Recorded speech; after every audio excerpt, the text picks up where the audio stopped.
चुनावी दंगल में प्रधानमंत्री नरेंद्र मोदी लगातार जनसभाएं कर रहे हैं और अपने संबोधनों के माध्यम से जमकर विपक्ष पर निशाना भी साध रहे हैं।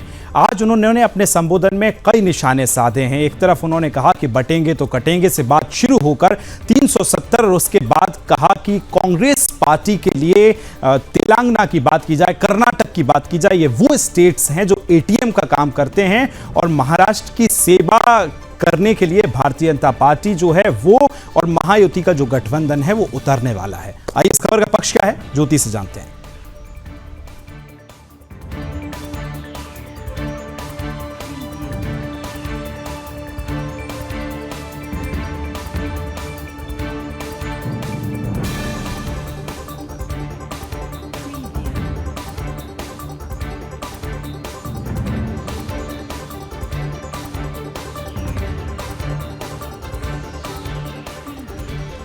तो आइए अब खबर का पक्ष जान लेते हैं। महाराष्ट्र के अकोला में प्रधानमंत्री नरेंद्र मोदी ने जनसभा को संबोधित करते हुए कहा कि कांग्रेस और आघाड़ी वालों ने महाराष्ट्र के लोगों की जिस मांग को दशकों तक पूरा नहीं होने दिया, मोदी ने वो भी पूरा कर दिया है।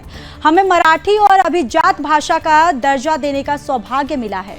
मराठी को वो सम्मान मिला है जिससे पूरे महाराष्ट्र को गौरव जुड़ा हुआ है। अब इस खबर का विपक्ष क्या कहता है वो आपको समझाएंगी मेरी सहयोगी शिवांगी।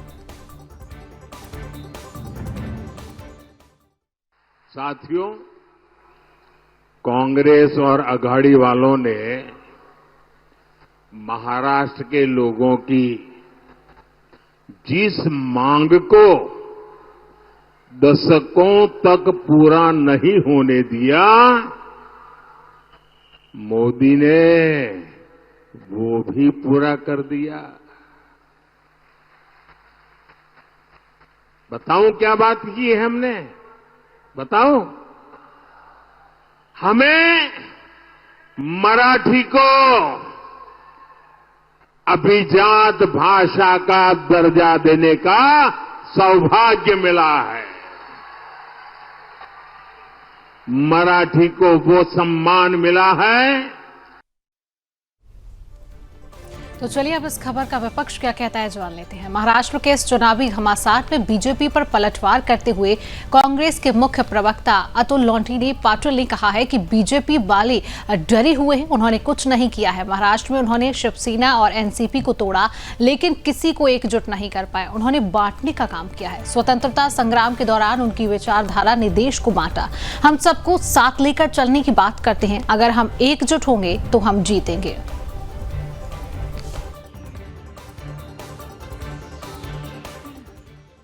कौन बटा है और कौन काटेगा? डर गए क्या? काम कुछ किया नहीं है। इस महाराष्ट्र में उन्होंने शिवसेना को बांटा, एनसीपी को बांटा, लेकिन एक किसी को कर नहीं पाए। बांटने का ही काम किया है। स्वाधीनता संग्राम के वक्त इन्हीं के विचारधारा के लोगों ने देश को बांटा है। कौन मुस्लिम लीग के साथ बैठा था? कौन जिन्ना के मजार पे गया था? कौन हिंदू मुसलमान की राजनीति करता है?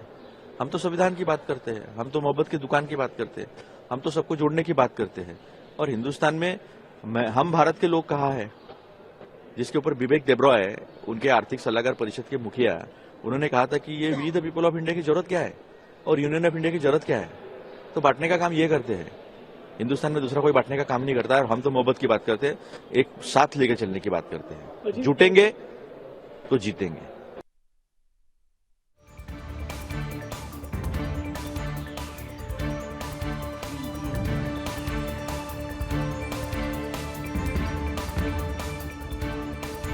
पक्ष और विपक्ष के अपने दावे हैं, लेकिन महाराष्ट्र की सियासत जम्मू कश्मीर से शुरू हुई और 370 को लेकर प्रधानमंत्री ने कहा कि ये वो लोग हैं जो जम्मू कश्मीर से बांटने का सिलसिला शुरू किया है और महाराष्ट्र में तक बांटने का काम कर रहे हैं। लेकिन उन्होंने कहा कि बटेंगे तो कटेंगे और धर्म योद्धा सुरेश चौहान के जी भी ये मुहिम चला रहे हैं कि बटेंगे तो कटेंगे ही नहीं, घटेंगे तो भी कटेंगे। इसलिए घुसपैठियों से मुक्ति भी महाराष्ट्र की सबसे बड़ी प्राथमिकता है और इसी आधार पर चुनाव